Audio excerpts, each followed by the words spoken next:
Welcome to this explainer. Today, we're diving into a really fascinating concept from Thomas Alethia's guide, 12 Steps to a Good Life. We're going to use the incredibly visceral, and let's be honest, often dreaded experience of taking a cold shower as our ultimate guide to demystify willpower. It sounds a little intense, I know, but trust me on this one. Understanding this physical challenge is practically the secret key to unlocking how our minds actually work when we're faced with tough tasks. So let's just ask the obvious question right out of the gate. Why on earth would anyone voluntarily subject themselves to freezing water instead of just staying in a nice, comfortable, warm bubble? Well, the source text points out something really crucial. As humans, we naturally seek comfort. Our absolute baseline is to avoid pain. But when we constantly avoid discomfort, we completely stunt our own growth. Embracing the cold, it isn't about punishing yourself. It's really about intentionally stepping out of your comfort zone, just to prove to your brain that, hey, you can handle a little adversity. And this perfectly sets up our physical training ground. You don't just jump straight into an ice bath blind. As the source material outlines, there's actually a highly specific, strategic method to using this physical conditioning tool for building self-discipline. First, you're instructed to start your shower with warm water. Then, to really reduce the initial shock, you apply the cold water to your face and neck first. Once you've kind of adjusted to that, you endure the cold water for a few minutes in between, letting your body adapt. And finally, you end the shower with warm water. By starting warm, hitting that cold shock safely, and easing in, we're creating a direct structural metaphor for tackling difficult behavioral changes in our daily lives. I love this blunt quote from Dan Bongino that sums it up perfectly. Sometimes you just have to do what sucks. It really cuts to the chase, doesn't it? Building resilience absolutely requires stepping into manageable discomfort. You can't just sit there and think your way into a stronger mindset. You have to physically and mentally practice doing things that are inconvenient, unpleasant, or honestly, just plain hard. All right, let's move into our first major section. Willpower is a muscle, and we need to train it daily. You know, we so often use the word willpower as a weapon against ourselves when we fail. But the source material completely redefines it for us. The crucial point here is that willpower is simply the ability to control your actions and urges. But, and this is a massive but, it requires physical energy and it literally fatigues when it's overused. Having a lack of willpower is just a human baseline. It's an energy-dependent resource, not some innate moral failing on your part. If you have low energy, you're gonna have low willpower. It really is that simple.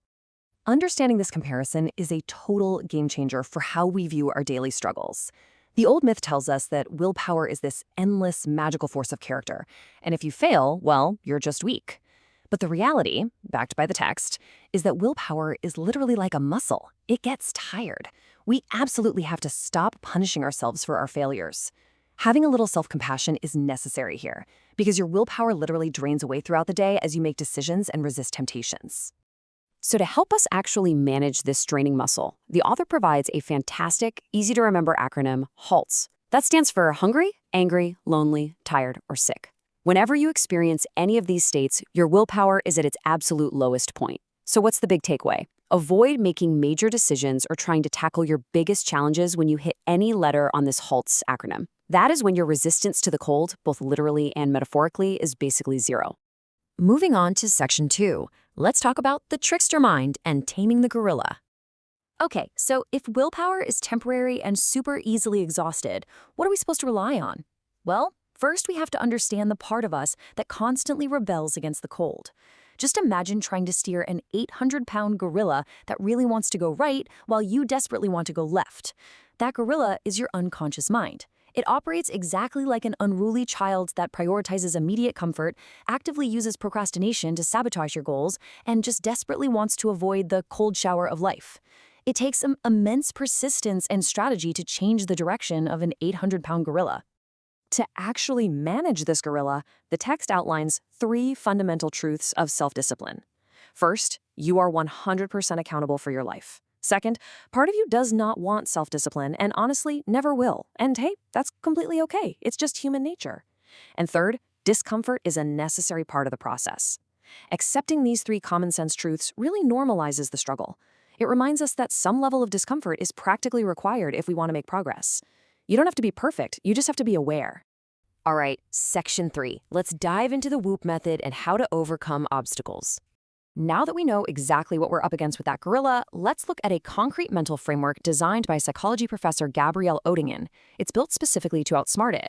This four-step method is practically the mental equivalent of stepping into the cold shower. It forces you to anticipate the shock of reality instead of just leaning on blind, magical, positive thinking.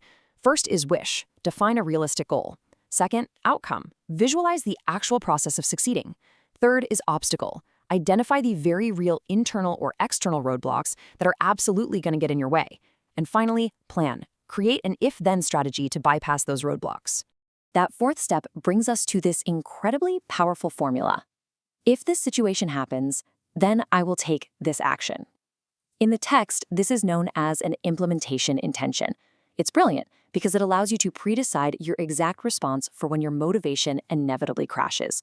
For example, if I feel too tired to work out after work, then I will immediately put on my gym clothes and exercise for just 5 minutes.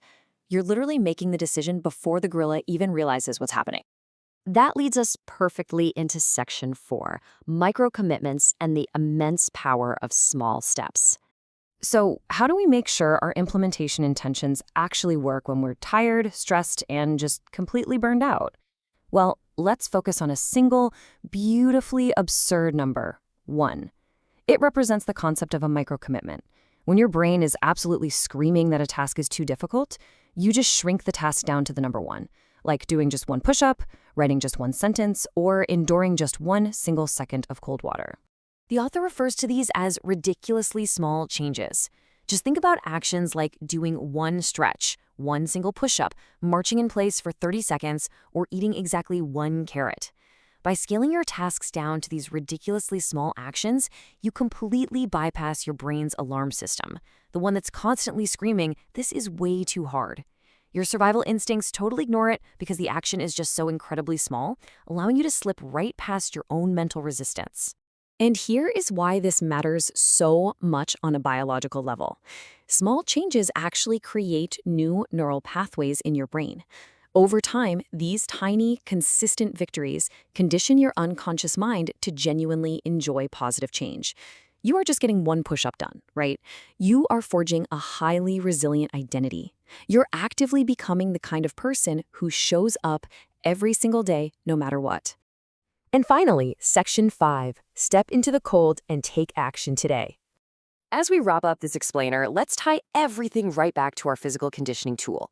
We've learned that willpower naturally fades, our minds absolutely love to play tricks on us, and the real secret to self-discipline lies in preparing for obstacles and taking ridiculously small actions.